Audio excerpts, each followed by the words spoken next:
Bonjour et bienvenue. Aujourd'hui, je vous livre les énergies des planètes pour le mois de février.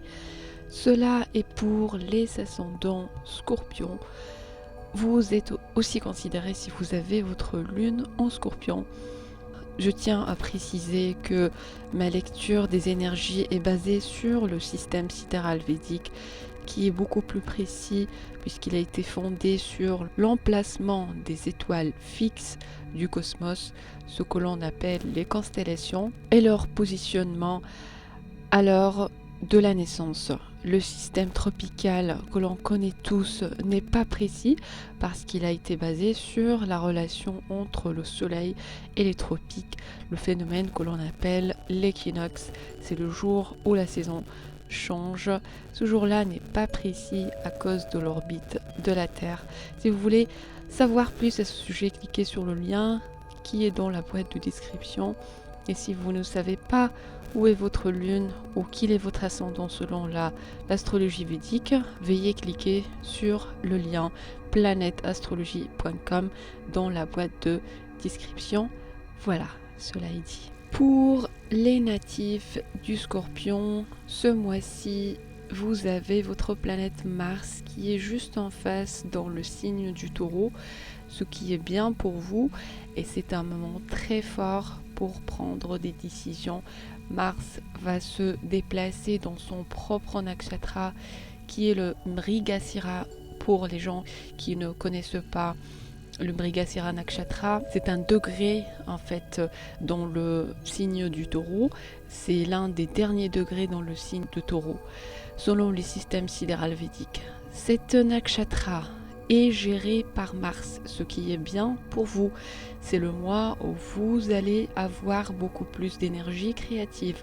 Vous allez vous sentir comme si vous voulez écrire un livre ou vous lancer dans la peinture, quelque chose qui est en relation avec les arts. Votre créativité est abondante. Et si vous voulez avoir des enfants, c'est un bon mois pour planifier cela.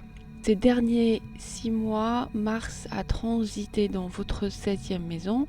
Cela a causé toutes sortes de problèmes conjugaux ou simplement des problèmes avec les personnes de votre entourage.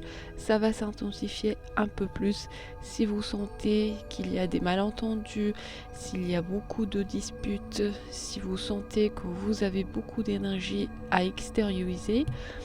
Il faut que vous la canalisez, cette énergie, vers le mieux, vers des bonnes choses.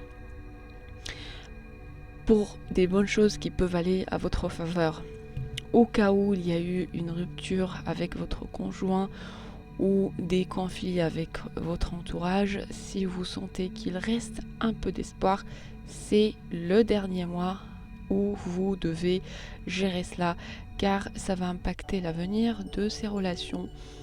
Et c'est probable qu'avec vos collègues ou votre partenaire, vous aurez une sorte de chimie ou de liaison qui se renforcera dans l'avenir. Vous devriez donc tirer le mieux parti de ce temps pour entrer dans cette zone de compromis ou d'ajustement et faire en sorte que les choses fonctionnent.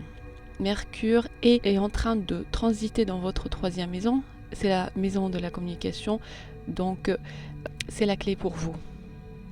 Jupiter et Vénus se rejoignent dans votre 5e maison du 15 février au 20 mars. Au cas où vous devriez démarrer quelque chose de nouveau, une nouvelle entreprise, start-up ou autre, c'est le bon moment parce que vous auriez de nouvelles perspectives commerciales. Saturne va également être dans la 4e maison. Vous allez peut-être sentir des douleurs à vos pieds et prenez soin de votre dos. Mercure sera dans votre 4e maison du 27 février au 16 mars. Vous allez peut-être travailler à domicile pendant cette période. Ces de nouvelles idées vous viennent à l'esprit. Faites le meilleur usage de ces idées pour grandir en tant que personne spirituellement et matériellement. Voilà pour mes chers natives scorpions. Si vous aimez la vidéo, partagez, likez et n'hésitez pas à laisser vos commentaires et inscrivez-vous pour recevoir plus sur les transits des planètes et leur impact sur vos énergies. Merci.